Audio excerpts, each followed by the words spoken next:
If you use AI agents for real work, this launch changes the question you should ask first. Not, is the new model smarter?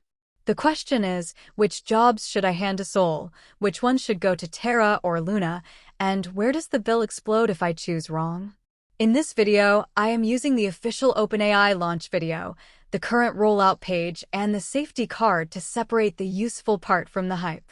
I will also show how I think about this from a local coding agent setup. Codex, Claude, Gemini, and the current Conductor OSS workflow can all be coordinated from one fully local machine, with ConductorOSS.com and the GitHub repo linked on screen. The first proof object is not a benchmark table. It is OpenAI's own launch video, and I am muting the original audio so we can look at what it is actually trying to prove. The story starts in Hokkaido, Japan, with a farmer using GPT-5.6 to automate greenhouse doors. That matters because this is not a chatbot demo. It is a chain of decisions.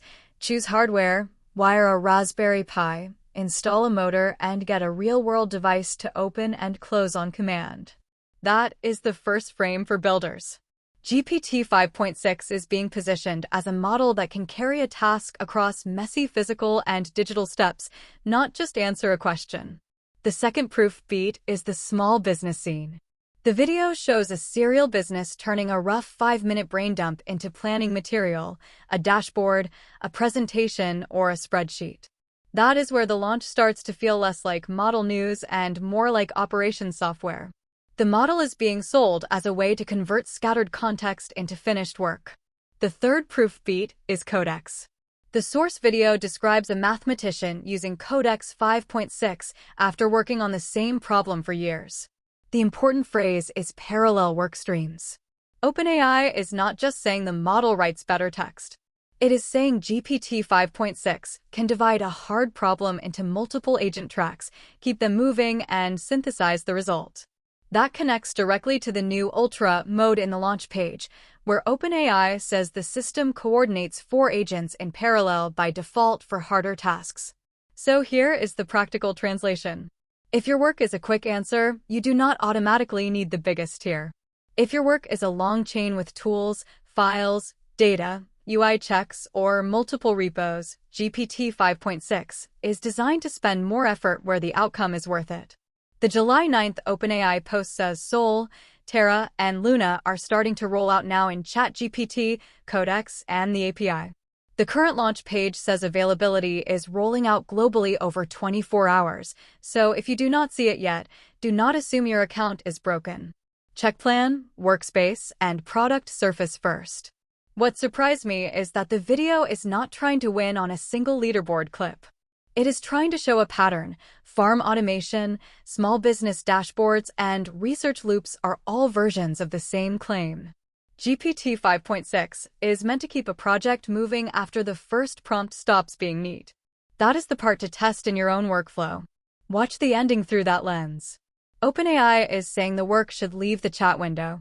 If the model can turn a farm problem into hardware instructions, a messy operator brain dump into business software, and a research dead end into parallel exploration, then the real product is not just a better answer. It is a longer working loop.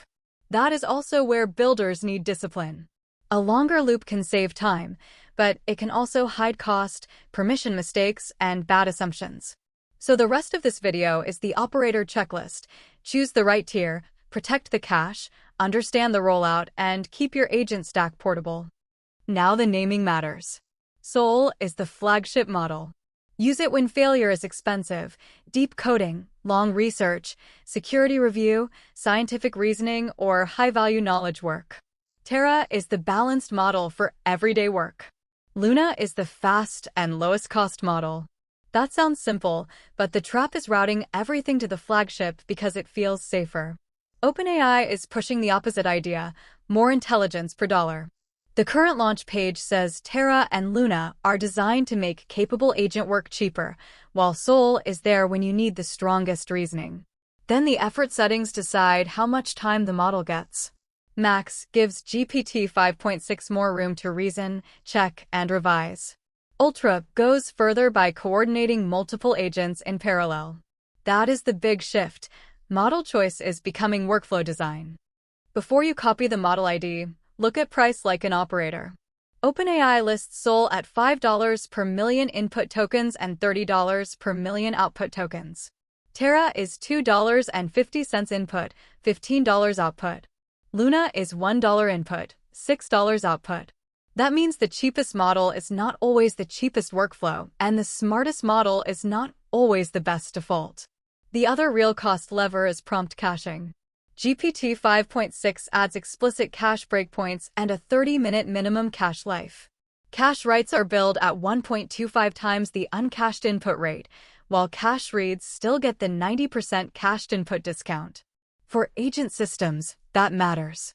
A stable system prompt, tool policy, repo context, or operating playbook can become a cost advantage if you avoid breaking the cached prefix every turn. The rollout caveat is important. The OpenAI X post says GPT 5.6 is starting to roll out in ChatGPT, Codex, and the API. The current launch page says the rollout is global and gradual over 24 hours. It also separates the product surfaces. For normal ChatGPT, Sol appears through medium and higher effort settings for paid plans, with a higher quality Sol Pro option for Pro and Enterprise. In ChatGPT Work and Codex, free and Go users get Terra, while Plus and higher plans can choose among Sol, Terra, and Luna. The desktop app is a major part of the story. OpenAI says Chat, Work, and Codex are available there on every plan, including free. That is why this is not just a model launch. It is a distribution change for agent work. The safety section is where builders should slow down. OpenAI says GPT 5.6 is stronger in cybersecurity and biology, but does not cross the critical threshold in either category. The important wording is that the model is better at finding and fixing vulnerabilities than at reliably carrying out autonomous end-to-end attacks against hardened targets. That is the balance OpenAI is trying to strike. Give defenders better tools without opening the door to unrestricted offensive automation. The system card describes layered safeguards, real-time checks, monitoring, account-level enforcement, and trusted access paths for verified work. For normal users, that means some prompts can take longer or get routed through extra checks. If you are using GPT 5.6 for security or bio-adjacent work, plan for that friction instead of treating every refusal as a bug. Here is my take. GPT 5.6 is not interesting because it has 3 names. It is interesting because OpenAI is turning model choice into an agent operating system.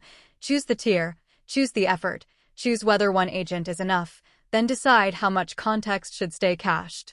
For my own coding agent workflow, I still want the control layer local. The current setup works with Codex, Claude, Gemini, and other coding agents, while Conductor OSS keeps the coordination on the machine I control. You can see it at conductoros.com and github.com/sharonik06/conductoross. Use GPT 5.6 when it improves the job, but keep your workflow portable enough that one model launch never owns your whole stack.